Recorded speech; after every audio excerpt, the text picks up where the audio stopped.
Welcome, welcome. Have a seat, stay a while, and listen. There are moments in history that are remembered by banners, by statues, by speeches, by names carved into stone. And then there are moments history survives only because something unseen placed one hand against the dark and said quietly, no. The Eisenstein was not glorious ship in that hour. It was not triumph of imperial steel. It was not a cathedral of victory. It was a wounded thing, bleeding atmosphere into the void, limping through the warp with its bones cracked and its soul screaming. Behind the burnt Isstvan III, behind it lay betrayal so vast that language had not yet learned how to carry it. Horus had turned, the war master, the favorite son, the bright spear of the Emperor's dream, had broken faith. Loyal warriors had been marked for death by their own brothers. The sky itself became a weapon. Cities died under virus fire. Marines who had conquered worlds in the Emperor's name were left choking in ash, poison, and disbelief. And from that murder a handful escaped. Garo carried the warning, not victory, not hope, not rescue, a warning. That was all the Einstein had left. A dying ship, a broken crew, a truth too large for any sane man to believe.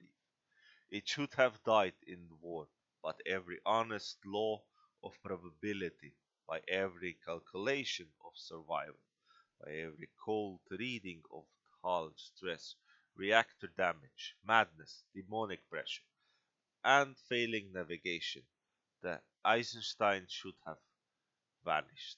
Another lost name, another broken vessel swallowed between the stars, another truth buried before it reached the ears that needed to hear. And far away beyond routes no navigation could chart, beyond the screaming ocean the Imperial called the world, something heard the shape of that death, not a distress call, not a prayer, a consequence. Inside the crucible, the Dravorn were still unknown to the galaxy. No banners, no borders declared, no correlax, no messages to all factions, no sanctuary world opened, no name spoken in Imperial archives. Only the hidden people, only the civilization that has survived where no one knew survival had happened. Only Ervuk standing before a wall of light that did not show a map.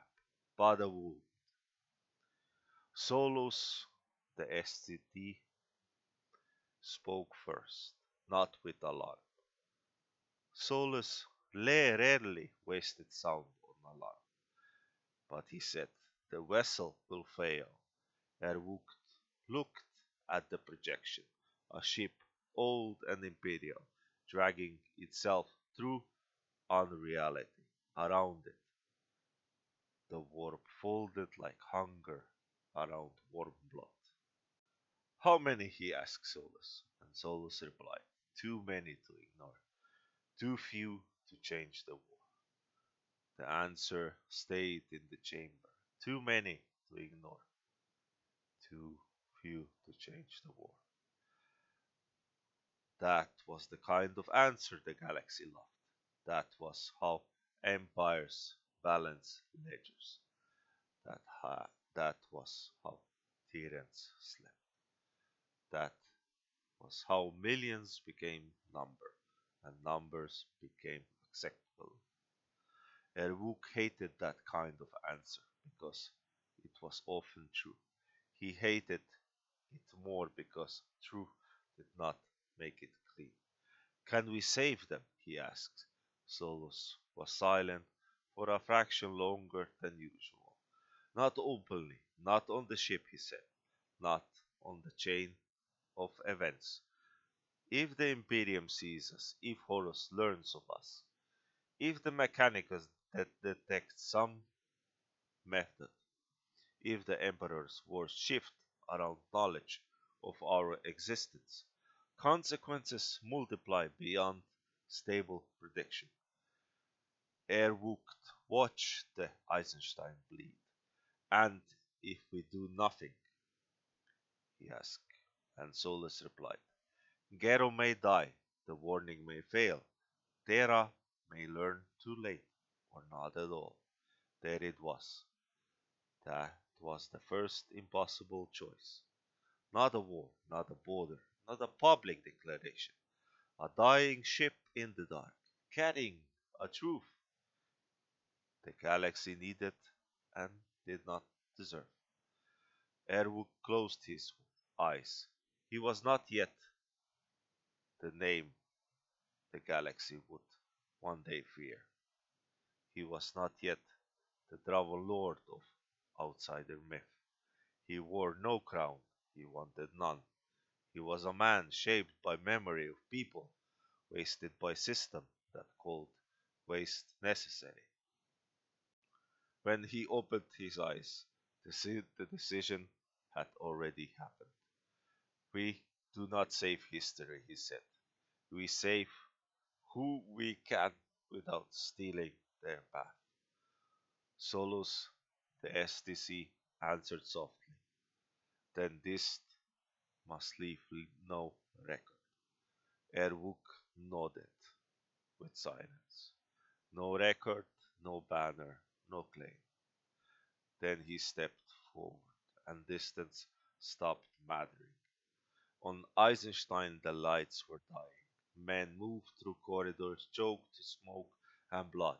Some prayed, some cursed, some held doors shut against things that were the faces of the dead. The ship groaned like an animal caught in iron teeth. Bulkheads buckled. Warning runes blinked red, then failed. Somewhere deep inside the vessel, something that had once been loyal and human laughed with voice that had too many throats. Garo did not see Erwood arrive. That mattered. If Garo had seen me clearly, history would have been bent around the site. A loyal son of the dead guard could survive the betrayal, poison, and horror, but a stranger stepping out of the nowhere, untouched by warp, carrying no imperial mark and no fear of demons, that would become a second warning, a second truth. Too much truth at once can destroy men as surely as lies. So Erwood moved like a shadow with weight. A door that should have failed held for 7 more minutes. A dying crewman, handshaking over a seal release, found strength enough to finish the motion. A warp touched, reached through a split in the corridor, fingers unfolding like knives, and touched nothing. For one instant the air becomes still, not holy, not physic, not imperial, simply the night. Then the thing was gone, not banished with thunder, not destroyed with spectacle, removed. A small correction in a ship full of catastrophe. Erwood walked deeper into the ship. He saw Astrates who had been made into weapons and then discarded by the hand that forged them. He saw mortal crew who did not understand the war they were dying inside. He saw loyal mixed with terror, faith mixed with confusion, obedience shattered by betrayal. He saw men still trying. That was always what broke him. Not the powerful, not the famous, not the legends. The ones trying when no one had promised survival. In one chamber, a sealed group of wounded survivors sat in the darkness as something scraped along the outside of the hatch. One of them whispered a prayer to the Emperor, another whispered to his mother. The hatch began to bend inwards. Airwook placed his hand against it from the other side. The metal stopped screaming. The thing outside struck once, twice, then paused. As if somebody instinct older than hunger had realized the corridor was no longer empty. Airwook spoke one word in Dravorn tongue. The thing fled. Inside the chamber, survivors heard nothing but silence. One of them would later swear that the door had glowed blue. Another would call him a liar, but both survived. That was enough. But Eisenstein still had to break. That was the cruelty of the decision. Airwook couldn't feel the ship back. The beacon had to happen. The overload had to happen. Door had to find them. Garo had to stand before the loyalists and speak the impossible truth. Terra had to hear the warning from Imperial mouth, carried by Imperial survivors, rescued by Imperial hands. If Airwook saved the entire ship, he would steal the memory from history. And history, wounded as it was, still needed its own witnesses. So he did not repair the Eisenstein. He did not cleanse every corridor. He did not save every dying man. He hated that. Solus felt it through the link and said nothing. Because there are silences even friends must allow. Airwook reached the place where warp pressed hardest. Not a doorway, not truly. A thinning, a hunger mark, a place where ship's pain had become an invitation. Something looked back at him from the other side. It had no single shape. It wore plague, betrayal, laughter, wrath, and prophecy as if trying to unmask. It was not yet full horror, the galaxies would later know, but it was enough. Enough to take the ship. Enough to turn warnings into madness. Enough to make God's truth arrive corrupted, doubted, or dead. Airwook stood before it. He did not draw a grown weapon.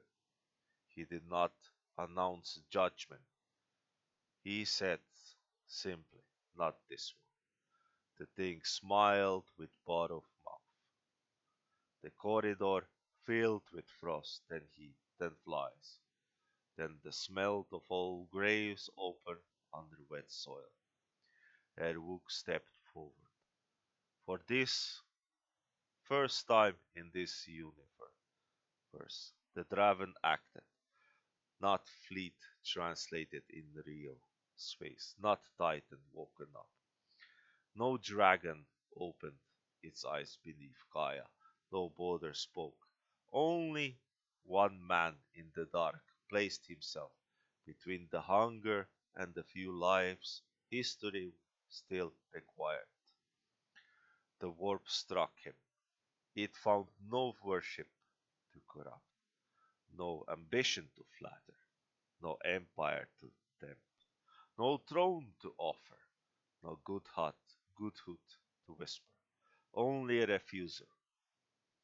For one terrible second, the Eisenstein dying machine spirit, its mortal clue, its loyal Astartes, and the hidden systems of Crucible all trembled along the same impossible line. Then the pressure broke, not loudly, not cleanly. It broke like a fever. Across the ship, men who had been about to die breathed again. Systems that had no right to function sparked long enough to obey one final command. The path ahead cleared by a margin so thin it could be not called mercy by anyone who had not seen the alternative. And the airbook was gone. No farewell, no name, no promise. Only the smallest trace left behind, a mark burned into the inside of a dead bulkhead, written in a language no Imperial archive could read. It meant you were not alone. Later, the Eisenstein would do what history remembered. The warning would reach Luna. Dawn would find the survivors. Garo would speak. Terra would learn that Horus had betrayed the Emperor. And after that, the galaxy would continue towards Isstvan V, towards the Dropsite massacre, towards Vulcan's suffering, towards 10,000 years of blood. Erwuk, the Dravorn Lord, did not stop it. That is the pain of the story. He did not save the heresy from itself, did not save the legions, he did not save the Emperor's dreams. He saved a warning. He saved enough breath for truth to reach the next room. And in the hidden places of the crucible, where Solus STC asked, whenever the action has changed the future, Erwuk gave the only honest answer. He said, no. Then, after a long silence, but it kept the future from dying too early. And no one in the Imperium ever knew. Not that, not in 1,000 years. The first Dragon intervention was not a conquest. It was not a miracle anyone could worship. It was not even recorded. It was just a hand in the dark. And the dark for one moment failed to close. I hope you like the opening of Draven in this universe, and this officially breaks the timeline. I hope you enjoyed it, and thank you very much for listening.